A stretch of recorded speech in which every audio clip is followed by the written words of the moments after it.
हाय, welcome back. मैं हूँ अमृता और आज मैं लेके आई हूँ दोस्तों एक साईफाई और मस्त मूवी सुपर 8। अगर आपको स्ट्रेंजर थिंग ये सीरीज ओवरऑल पसंद आई होगी ना, तो ये मूवी आपको जरूर पसंद आएगी, क्योंकि इस मूवी की थीम वैसी ही बेस्ड है। साईफाई थ्रिलर फिल्म है ये, जिसे डायरेक्ट जे अब्राम्स ने किया हुआ है। इनके अगर प्रीवियस प्रोजेक्ट देखें, क्लोवरफील्ड, द क्लोवरफील्ड पैराडॉक्स, ये काफी फेमस मूवी है इनके डायरेक्शन एंड स्टोरी के लिए। ये मूवी 2011 में रिलीज हुई थी। मूवी का समय है 1979। कहानी की शुरुआत में ही हम देखते हैं कि एक मिल में एलिजाबेथ नाम की लेडी का एक्सीडेंट होकर वो गुजर जाती है। बर्फीले इस छोटे से टाउन में एलिजाबेथ की फैमिली में उसके हस्बैंड जैक्सन, जो कि डेप्यूटी शेरिफ रहते हैं, और उसका 11 साल का बेटा जो होता है, जो काफी दुखी था अपने माँ के जाने के बाद। वो उससे बहुत ज्यादा क्लोज था। अब इस फ्यूनरल में लुइस नाम का एलिजाबेथ का एक कलीग आता है मिल से, लेकिन उसे देखने के बाद जैक्सन बहुत ज्यादा गुस्सा हो जाता है और उसे घर से निकाल देता है, क्योंकि इसी आदमी के कारण उस दिन एलिजाबेथ को लेट मिल में रुकना पड़ा था। इसकी शिफ्ट वो कवर कर रही थी, क्योंकि लुइस शराब के नशे में धुत था। अगर वो सही वक्त पे उस दिन मिल में आता तो एक्सीडेंट में एलिजाबेथ मारी नहीं जाती। अब वक्त निकल जाता है, 4 महीने हो जाते हैं। समर वेकेशन आया था, जिसमें जो उसके दोस्त चार्ल्स को एक छोटी सी ज़ॉम्बी मूवी बनाने में मदद कर रहा था। इनके इस पूरे ग्रुप में प्रेस्टन, मार्टिन, कैरी जैसे लोग थे और इनको एक हीरोइन की तलाश थी, जिसके लिए चार्ल्स एलिस नाम की लड़की को इनवाइट करता है। अब एलिस का नाम सुनते ही जो काफी खुश हो जाता है, क्योंकि उसको उस लड़की पे क्रश था। लेकिन एलिस लुइस की बेटी थी, जिसको उसके पापा ने ही घर से निकाल दिया था। सो ये लोग ज़ॉम्बी मूवी की शूटिंग शुरू करते हैं एंड उसके लिए ही इनको आधी रात को शहर के एक छोटे से स्टेशन के पास जाना पड़ता है, जिसके लिए सारे बच्चे इकट्ठा होते हैं और एलिस की कार से वहाँ पे निकलते हैं। एलिस को देख के जो काफी एक्साइटेड था, और साइड पे जाने के बाद वो उसका मेकअप करने लगता है। आधी रात में तूफानी हवा चल रही थी और रिहर्सल के दौरान ही उन्हें दूर पे ही एक ट्रेन आते हुए दिखाई देती है। अभी ट्रेन का शॉट लेने के लिए चार्ल्स एकदम से शूटिंग शुरू करता है। तभी जो का ध्यान दूसरी साइड पे जाता है। ट्रेन के ट्रैक पे ही कोई आदमी अपना ट्रक चला रहा था और जानबूझ के इस ट्रेन का एक्सीडेंट करने वाला था। वो काफी डर जाता है और जोरों से चिल्लाने लगता है, और दोस्तों अगले ही पल में वो ट्रक ट्रेन से टकरा जाता है और बहुत बुरा एक्सीडेंट होता है। ये देख के बच्चे कैमरा उधर ही छोड़ते हैं और इधर उधर भागने लगते हैं, लेकिन वो कैमरा ऑन था और उसमें ये सारी चीजें रिकॉर्ड होने लगती है।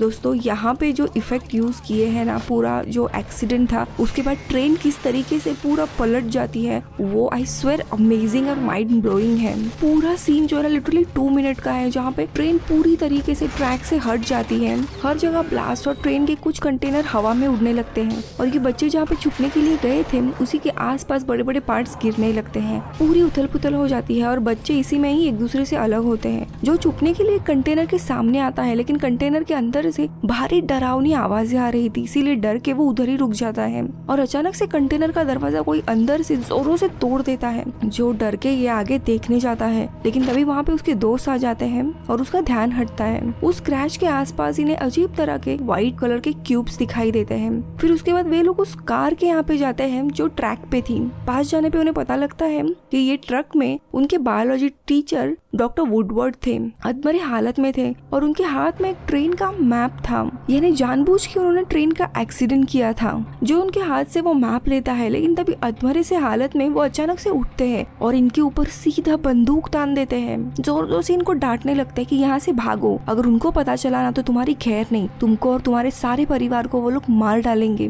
पुलिस को आते हुए देख ये सारे बच्चे भागने लगते हैं। चार्ल्स अपना कैमरा लेता है और जो व्हाइट क्यूब में से एक क्यूब उठा लेता है। ये सब लोग एलिस की कार से वापस भाग जाते हैं। अगले दिन न्यूज चैनल पे इस एक्सीडेंट के बारे में सब कुछ बताया जा रहा था, और डॉक्टर वुडवर्ड पुलिस की हिरासत में थे, लेकिन उन्होंने अपना मुंह नहीं खोला था कि ये आखिरकार उन्होंने क्यों किया। और अचानक से दोस्तों एक्सीडेंट की साइड पे लोकल पुलिस को हटा के वहाँ पे एयरफोर्स आ जाती है और पूरा कब्जा कर लेती है, और वो सारे क्यूब ये लोग इकट्ठा करने लगते हैं। जैक्सन को ये बात सही नहीं लगती, क्योंकि ये उनका टाउन था, बहुत बड़ा एक्सीडेंट हुआ था और ये सारी जानकारी उन्हीं से छुपाई जा रही थी। और तभी एयरफोर्स के कर्नल नेलेक को हम देखते हैं। एयरफोर्स ने डॉक्टर वुडवर्ड को भी पुलिस हिरासत से अपने एयरफोर्स के कैंप में मूव किया था। चार्ल्स और जो अपने कैमरा के लेंस रिपेयर करने के लिए जाते हैं, लेकिन उसको 1-2 दिन लगने वाले थे, तो जो उसे फिल्म खत्म करने के लिए अपने पिता का एक वीडियो कैमरा रहता है वो देता है। लेकिन इस मूवी के लिए एलिस रेडी नहीं होती, लेकिन जो उसके घर जाके उसे मना लेता है। लेकिन दोस्तों ट्रेन के उस एक्सीडेंट के बाद से तो धीरे धीरे इस शहर में अजीब सी चीजें होने लगती है। पहले तो शेरिफ प्रूटिया ने जैक्सन के बॉस एक रात में गैस स्टेशन पे गए थे और तभी अचानक से उनके कार के आसपास से एक भयानक सी चीज क्रॉस होती है। वो डर के आसपास देखने लगते हैं, लेकिन दोस्तों तभी अचानक से कुछ क्रीचर आ जाता है और शेरिफ वहाँ से गायब हो जाते हैं। शहर में और भी हादसे होने लगते हैं, जैसे कुछ लोग गायब हो रहे हैं, लोगों के पेट्स अचानक से गायब हो रहे हैं, इलेक्ट्रॉनिक इक्विपमेंट भी अचानक से गायब होने लगते हैं। जैक्सन उन्हें समझाता है कि डरने की कोई जरूरत नहीं है, वो सब कुछ चेक कर रहा है। लेकिन तभी एक बुजुर्ग आदमी कहते हैं कि मेरे रेडियो पे एक अलग फ्रीक्वेंसी मुझे सुनाई दे रही है, शायद मिलिट्री की है। जैक्सन भी वो फ्रीक्वेंसी पिक करता है और चीजें सुनने लगता है और उसे ऑपरेशन वॉकिंग डिस्टेंस के बारे में पता लगता है। इसलिए गुस्से में वो कर्नल नेलिक से चीजें पूछने जाता है। उस वक्त में मिलिट्री के लोग डॉक्टर वुडवर्ड के घर की तलाशी ले रहे थे।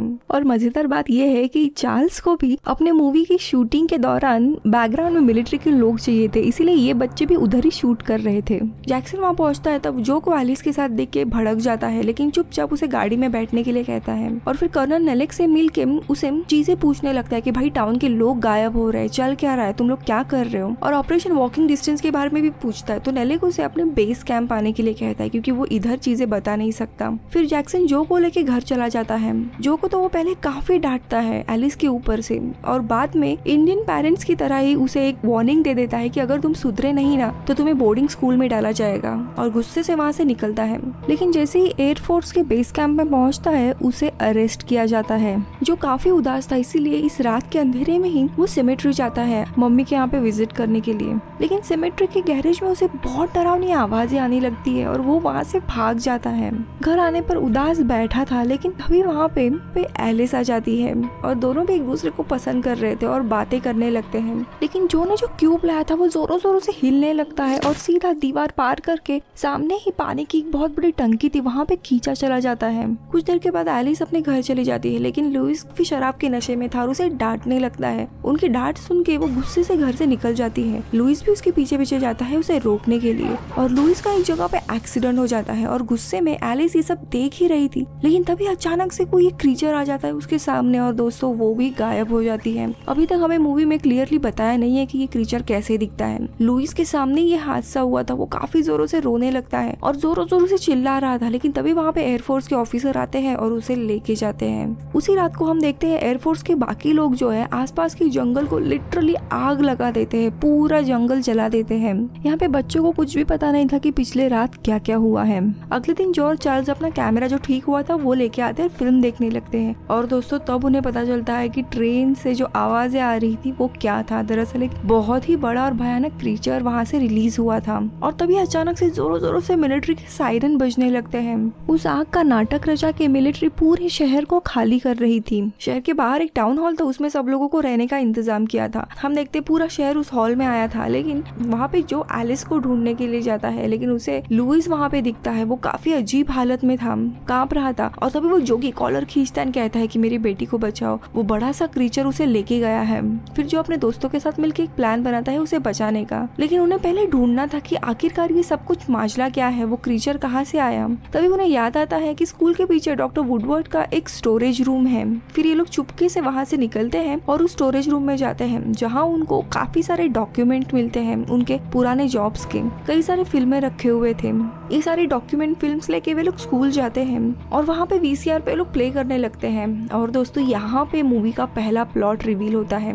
1958 में, यानी ऑलमोस्ट 20 साल पहले, एक एलियन क्राफ्ट क्रैश लैंड हुआ था धरती पे। वैसे तो ये कोई एलियन अटैक नहीं था, लेकिन उस एलियन और उसकी शिप को एयरफोर्स कैप्चर कर लेते हैं और उस क्रीचर पे अलग अलग एक्सपेरिमेंट करने लगते हैं। डॉक्टर वुडवर्ड भी उसी ऑपरेशन का पार्ट थे। ऐसे ही इन एक्सपेरिमेंट के बीच में एक बार डॉक्टर वुडवर्ड को वो एलियन पकड़ता है, लेकिन उसकी टच के थ्रू वो एलियन डॉक्टर वुडवर्ड से कम्युनिकेट करता है कि उसे बस इस जगह से जाना है। काफी सालों से वो यहाँ पे भूखा प्यासा है। उसकी एक ही विश है कि उसे इस प्लेनेट से निकल जाना है। लेकिन ये बात जानने के बावजूद भी एयरफोर्स के ऑफिसर यानी कर्नल नेलिक ने उस एलियन की कोई मदद नहीं की, उसको हेल्प नहीं की, लेकिन उसके ऊपर तरह तरह के एक्सपेरिमेंट करने लगे, जिसके कारण वो एलियन इंसानों की नफरत करने लगा। एलियन क्राफ्ट जो था वो भी काफी एडवांस था। वो छोटे छोटे व्हाइट क्यूब से बना हुआ था। ये क्यूब्स इजीली एटॉमिक लेवल पे अपना शेप चेंज कर सकते थे और उनको वो एलियन आसानी से कंट्रोल कर सकता था। लेकिन 20 साल में उसे कैद रखने के कारण ही वो उन क्यूब्स तक पहुंच नहीं पाता है। ये अब सारी चीजें डॉक्टर को पता थी, लेकिन वो कुछ भी नहीं कर सकते थे। इसीलिए उन्होंने एयरफोर्स का जॉब छोड़ दिया। लेकिन उन्हें एलियन को फ्री करना था, इसीलिए वो वेट कर रहे थे सही मौके की। थी। और जब उन्हें इन्फॉर्मेशन मिलती है कि इस एलियन को ये लोग दूसरे जगह पे मूव कर रहे हैं, तभी वो उस ट्रेन का एक्सीडेंट करवाते हैं ताकि वो आजाद हो। बच्चों को भी वो वार्निंग देते हैं कि वो तुम लोगों को मार डालेंगे। यहाँ पे वो एयरफोर्स की बात कर रहे थे कि अगर उनका सीक्रेट लोगों तक पहुंच गया तो वो दबाने के लिए वो सिटीजन्स को भी मार सकते हैं। ये सारा सीक्रेट अब बच्चों को पता चल गया था। लेकिन तभी वहाँ पे दोस्तों मिलिट्री के कुछ लोग आते हैं स्कूल में डॉक्टर वुडवर्ड का सारा सामान लेने के लिए, और वो बच्चों को देख लेते हैं और उनको अरेस्ट करके एक बस से लेके जाते हैं। बच्चे काफी डरे हुए थे क्योंकि उन्हें लगता है कि ये लोग अभी मरने वाले हैं। लेकिन तभी वो एलियन इनकी बस के ऊपर हमला करता है और इस पूरे बस को उल्टा कर देता है। नेलेक और उसके लोग कैसे तैसे उस क्रीचर को मारने की कोशिश करते हैं, लेकिन नो लक, वो क्रीचर इनके बस को लेके एक एक इंसान को मारता है। बच्चे पीछे साइड पे थे, वो काफी जोरों जोरों से चीख रहे थे, पैनिक हो रहे थे, कैसे भी उन्हें निकलना था। लेकिन तभी वो लोग ऊपर का कांच तोड़ देते हैं और एक एक करके चारों लोग भी बाहर पड़ते हैं और वो एलियन आखिरी में नेलेक को मार डालता है। बच्चे छुपते हुए दूसरी साइड से टाउन की तरफ जाते हैं एलिस को बचाने के लिए। यहाँ पे जैक्सन आर्मी के बेस से भाग निकलता है। हॉल में आने के बाद जो उसे कहीं पे भी नहीं मिलता, तो उनमें से ही एक दोस्त को वो पकड़ता है जो के बारे में पूछता है। तो वो उसको वो एलियन की टेप दिखाता है। वो आगे कहता है कि बाकी के सारे दोस्त एलिस को बचाने के लिए टाउन की तरफ गए हैं। तो वो लुइस के साथ टीम अप करता है और अपने बच्चों को ढूंढने के लिए शहर की तरफ जाता है। गाड़ी में लुइस जैक्सन से एलिजाबेथ के एक्सीडेंट के लिए माफी मांगता है और जैक्सन भी उसे बड़े दिल से माफ कर देता है।